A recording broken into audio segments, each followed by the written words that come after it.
एक दिन राधिका और उसकी सास को घर पर अकेले रहना पड़ गया था। तब विजय जाते जाते कहता है, सुनो, ताला लगा के सुना, अच्छे से खिड़की दरवाजे चेक कर लेना और मम्मी का बीपी भी चेक कर लेना। हाँ जी, कोई दिक्कत नहीं है। अब आप आराम से जाइए शादी में, मैं मम्मी जी का पूरा ख्याल रखूंगी। और अपना ख्याल भी रखना। हाँ जी हाँ जी, अपना भी रखूंगी। अब जाइए ना आप। थोड़ी देर बाद गांव में जीप पर लगे एक स्पीकर से अनाउंसमेंट होती है।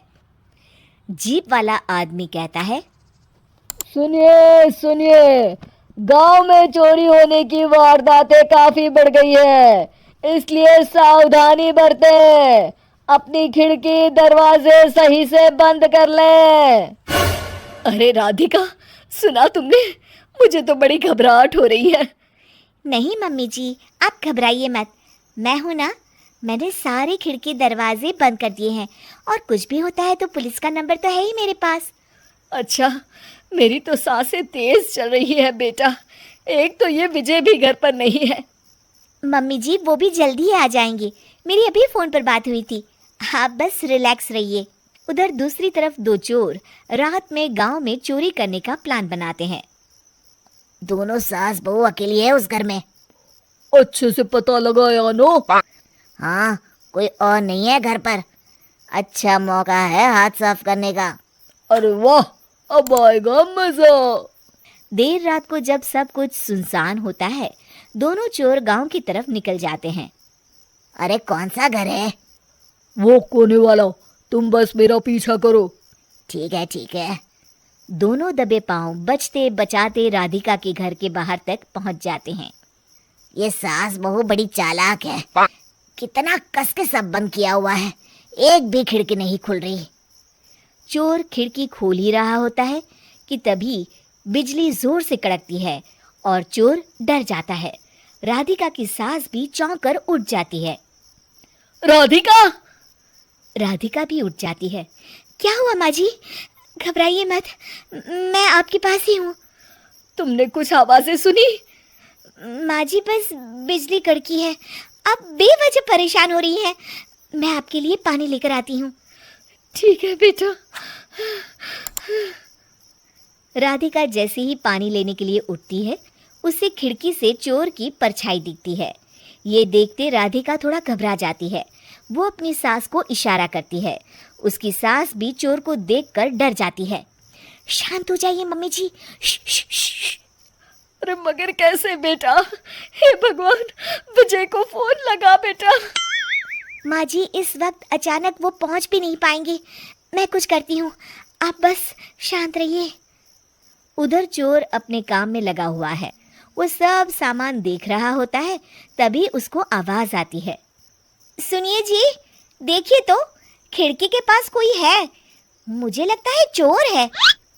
अरे, इसका पति तो घर पर है।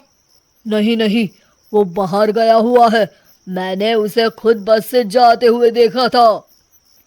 तो ये बातें किससे कर रही है? राधिका जानबूझकर जोर जोर से बातें करने लगती है। सुनिए जी, जल्दी आइए ना बाहर, मुझे पक्का शक है कि घर में कोई घुस आया है। अरे लगता है इसका पति आ गया है, ये दोनों अकेली नहीं है। भोलू की जानकारी तो गलत थी, भागो। चोर घबराकर जल्दी जल्दी बाहर की ओर भागने लगते हैं। तभी एक चोर का पांव फिसल जाता है, मगर वो फिर से जल्दी से खड़ा होकर भागने लगता है। वो गली के कोने तक पहुंचने ही वाला होता है कि पुलिस उसको पीछे से आके पकड़ लेती है। अरे रुको तो, किधर भाग रहे हो दोनों? कब से तुम दोनों की तलाश थी हमको? साहब, छोड़ दो हमको साहब। हमने कुछ नहीं किया। अच्छा, तो इतनी रात को क्या यहाँ जॉगिंग करने आए थे? हवलदार, दोनों को हथकड़ी लगाकर गाड़ी में बिठाओ।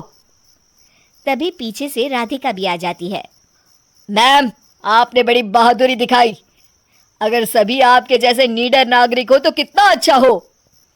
सर, आपको मेरी सासू माँ ने फोन किया था, उनका ही आइडिया था ये।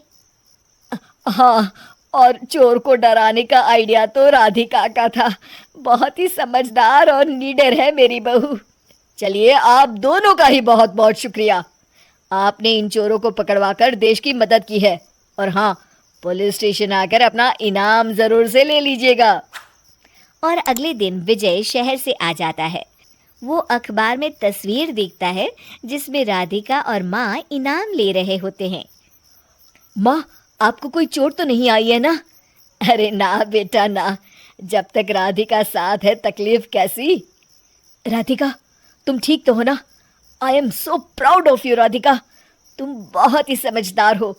अगर कहानी पसंद आई हो तो लाइक जरूर करें, कमेंट करके बताएं आपको एंड का ट्विस्ट कैसा लगा। ऐसी ही फनी, इमोशनल और फैमिली कार्टून कहानियों के लिए पड़ोसी प्रोडक्शन को सब्सक्राइब करें और बेल आइकॉन दबाएं। मिलते हैं नेक्स्ट वीडियो में एक नए जबरदस्त कहानी के साथ।